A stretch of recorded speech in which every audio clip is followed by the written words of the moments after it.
All right, let's talk about episode 7, Twice the Grieving, Double the Loss. So, this one opens with the funeral. Makes sense after all the death that happened in the last episode. And we find out that Chucky is the one who called the detective over to the house. I was questioning in episode 6, like, why was the detective there at Lexi's place? And now we know why. Chucky called her over there so that he could kill her in front of her son. Then Tiffany pulls up and kisses Logan at the wake in front of Junior and everybody and doesn't even really push her back. I guess he's just like shocked, like, what? Who is this woman? Why is she kissing me? But he should have been like, whoa, back the fuck up. Like, my wife just died. But he just lets her kiss him, and this is happening because Tiffany and Chucky want to make Junior think that his dad was the reason for his mom's suicide, that he was messing around behind her back, and she found out, and that's why she killed herself, that on top of the cancer. So you find out later on all of this, why she pulled up and randomly kissed him, but in the moment, he should have pushed her back, because he just let it happen for like way too long. We get a quick flashback to Chicago 1988, where Tiffany and Chucky are buying their first home in Chicago. And then we see Kyle and Andy on their way to Hackensack, and we see that Kyle is still a smoker, like she was in Child's Play 2.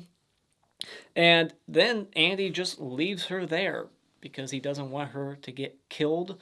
It's too dangerous of a mission, but they've been on the run doing this shit together so many times before, right? So it's like, what's the difference now? Like, I, I don't know, but he leaves her behind at the gas station. The biggest laugh in this movie was when the mayor's daughter, she's at like this press conference, and the mayor's daughter, Caroline, says out loud, Chucky wanted me to kill you, mommy.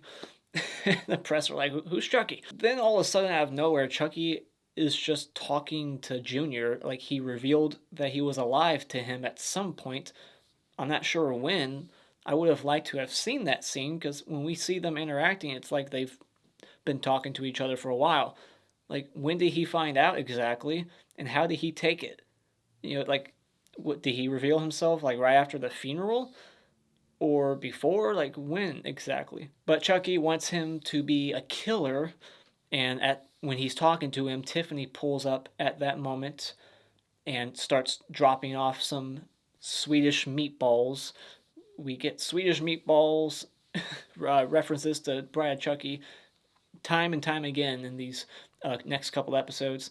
And so I guess this is just another thing to piss him off and make him go through with the killing of his father. So Jake buys this good guy doll at the bus station that's being delivered to the childhood home of Charles A. Ray.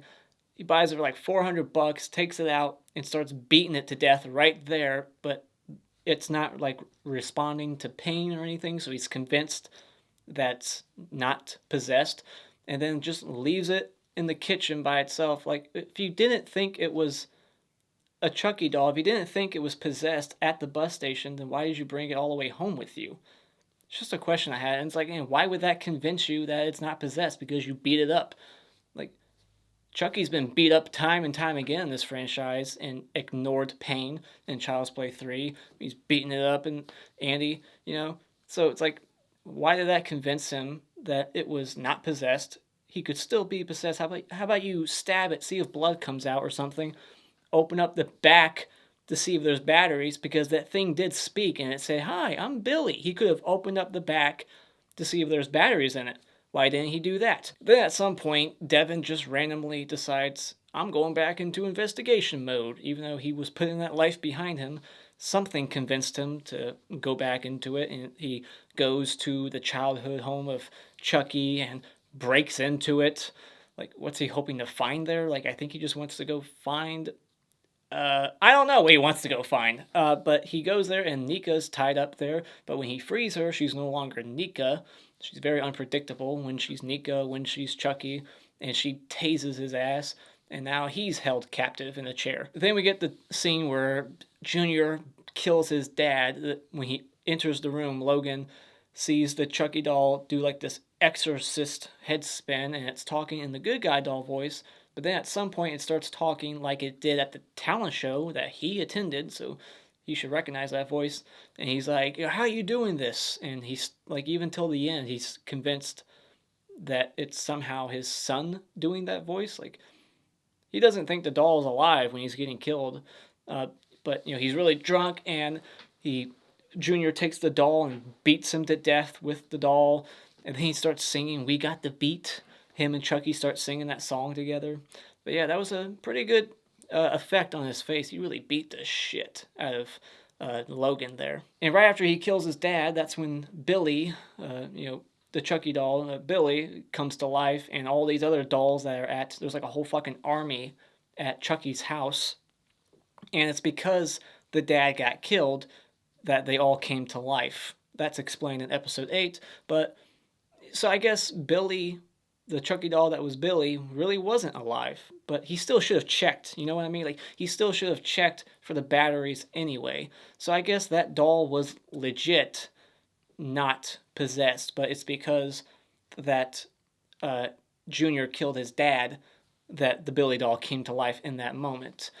But yeah, so we got a whole new voodoo curse here, where if Chucky can convince an innocent to kill someone, he can make an army.